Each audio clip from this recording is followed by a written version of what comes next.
বিভিন্ন সময়ে ঢাকা মহানগরীতে ঝটিকা মিছিল বের করার মাধ্যমে জনমনে আতঙ্ক সৃষ্টি করার চেষ্টা করছে কার্যক্রম নিষিদ্ধ কিছু সংগঠন।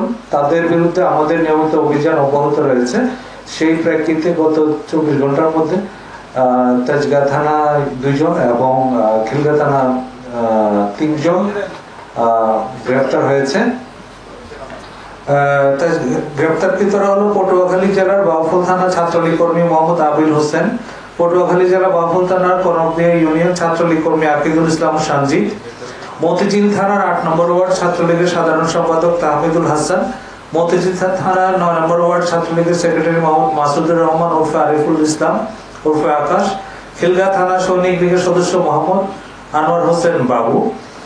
আপনারা জানেন তেজগাঁ থানায় গত শুক্রবার দুপুর আনুমানিক 1:35 ঘটিকার সময় কারণ বাজার পেট্রো বাংলা অফিসের সামনে তারা একটি মিছিল বের করার চেষ্টা করে। সেই মিছিল থেকে তাৎক্ষণিক একজনকে গ্রেফতার করা হয়। তার নাম মোহাম্মদ আকিদুল ইসলাম এবং পরবর্তীতে আরেকজনকে গ্রেফতার করা হয়। এর বাইরে গত 15 সেপ্টেম্বর খিলগাঁও থানা এলাকায় একটা ঝটিকা মিছিলের আয়োজন করা, ঝটিকা মিছিল অনুষ্ঠিত হয়। সেই মিছিলে অংশগ্রহণকারীদের বিরুদ্ধে একটা মামলা হয়, নিয়মিত মামলা। সেই মামলায় 3 জনকে গ্রেফতার করা হয়। এ নিয়ে গত 24 ঘন্টায় এই ঝটিকা মিছিলে অংশগ্রহণকারী যারা রয়েছে তাদের মধ্যে 5 জনকে গ্রেফতার করা হয়েছে। ইতিমধ্যে ঢাকা মেট্রোপলিটন পুলিশ পক্ষ থেকে বলা হয়েছে যে কেউ কার্যক্রম নিষিদ্ধ কোনো সংগঠন যদি কোনো ধরনের আইন শৃঙ্খলা বিনষ্ট করার চেষ্টা করে সেই ক্ষেত্রে আমরা তা কঠোরভাবে দমন করব এবং এই ক্ষেত্রে যারা আইন শৃঙ্খলা বিনষ্ট করার চেষ্টা করুক না কেন তাদের বিরুদ্ধে আমাদের নিয়মিত অভিযান অব্যাহত থাকবে। আর একটু বিষয় আমি আপনাদের সামনে আজকে শেয়ার করছি, সেটা হচ্ছে গত 24 ঘন্টায় ঢাকা মেট্রোপলিটন পুলিশের বিভিন্ন ইউনিট কর্তৃক বিপুল পরিমাণ মাদক দ্রব্য উদ্ধার হয়েছে এবং এর সাথে সংশ্লিষ্ট মাদক ব্যবসায়ী এবং বিভিন্ন সরঞ্জামাদি উদ্ধার হয়েছে। গত 24 ঘন্টায় ঢাকা মেট্রোপলিটন পুলিশের মতিঝিল বিভাগ ডিটেকটিভ ব্রাঞ্চের তারা 70,000 পিস ইয়াবা ট্যাবলেট এবং মাদক পরিবহনে ব্যবহৃত একটি কাভার্ড ভ্যান সহ 2 জন মাদক ব্যবসায়ীকে আটক করেছে। তাদের কাছে একটা তথ্য ছিল যে কক্সবাজার থেকে একটা কাভার্ড ভ্যান ঢাকার দিকে আসছে।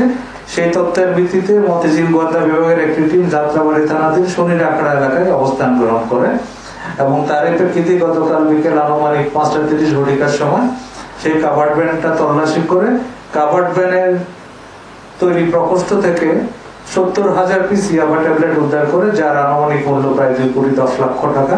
এবং এই কাভার্ড ভ্যানের সাথে 2 জন মাদক ব্যবসায়ী ছিল, তাদেরকেও গ্রেফতার করে। মাত্র 30% টাকায় জমির মালিক হয়ে নতুন বাংলাদেশের গড়ে তোলার স্বপ্ন দেখা বাংলা বসতি। আজ সকাল আনুমানিক 4:40 ডিবি মতিঝিল বিভাগের আরেকটা টিম রাজধানীর ঢাকা চট্টগ্রাম মহাসড়কের রায়েরবাগ বাস স্ট্যান্ড এলাকায় অভিযান পরিচালনা করে 52 কেজি গাঁজা এবং একটি পিকআপ সহ আরো একজনকে গ্রেফতার করে। আপনারা জানেন মাদকের বিরুদ্ধে ঢাকা মেট্রোপলিটন পুলিশের নিয়মিত অভিযান অব্যাহত রয়েছে। তারই অংশ হিসেবে যাত্রাবাড়ি থানা পুলিশ আজ সকাল আনুমানিক 5:30 ঘটিকার সময় যাত্রাবাড়ি এলাকায় অভিযান পরিচালনা করে 6 কেজি 800 গ্রাম গাঁজা উদ্ধার করেছে এবং একই সাথে 13,500 পিস ইয়াবা সহ 4 মাদক ব্যবসায়ীকে গ্রেফতার করেছে। এই মাদক ব্যবসায়ীদের বিরুদ্ধে আমাদের নিয়মিত অভিযান অব্যাহত আছে এবং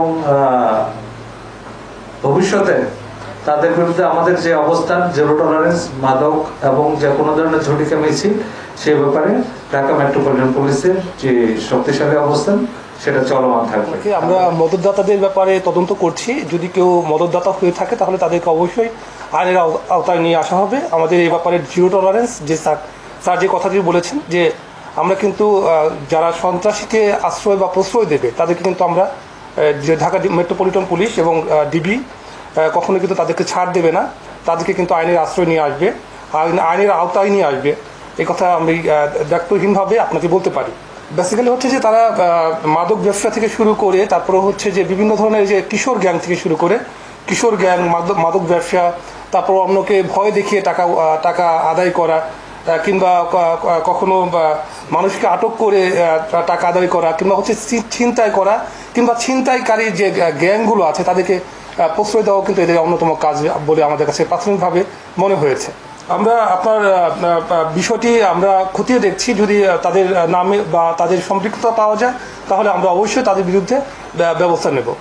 বিষয়টি তদন্তনাধীন, এখনো পর্যন্ত আমরা এই বিষয়ে পুরোটাই আপনাকে পুরো পিকচারটা দিতে পারবো না, যেহেতু আমাদের কাছে প্রাথমিকভাবে সে স্বীকার করেছে যে তাদের মধ্যে দ্বন্দ্ব ছিল, সেটি আধিপত্য বিস্তারকে কেন্দ্র করে।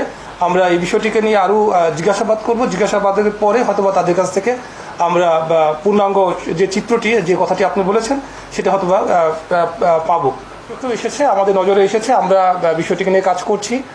আমরা দেখি যে এটা বেসিক্যালি পেছনের ঘটনাটা কি, কারণ আপনারা হয়তোবা একটি অংশ জানেন, আমরা পুরোটা জেনে যদি এই ঘটনার সাথে সে সম্পৃক্ত থাকে তাহলে আমরা অবশ্যই আইনের আওতায় আনার জন্য যা যা করার দরকার তা আমরা ডিএমপি পুলিশ এবং ডিবি পুলিশ সেটা করবে। আমরা তাদের কাছে জিজ্ঞাসাবাদ করবো আজকে যে তারা বেসিক্যালি হচ্ছে কোন দোকান থেকে কিনেছে। আপনারা তো বুঝেন যে আইনের কিছু প্রক্রিয়া আছে, তাদের কাছ থেকে স্বীকারোক্তির ক্ষেত্রে তাদেরকে বলতে হবে যে তারা কোন দোকান থেকে নিয়েছে বা কারা তাদেরকে এগুলো সরবরাহ করছে। যারা সরবরাহ করছে বা যে সকল দোকান ইচ্ছাকৃতভাবে এই সন্ত্রাসীদের কাছে এই সকল অস্ত্র বা এই সকল বিষয়গুলো বিক্রি করছে, আমরা তাদেরকে আইনের আওতায় নিয়ে আসবো।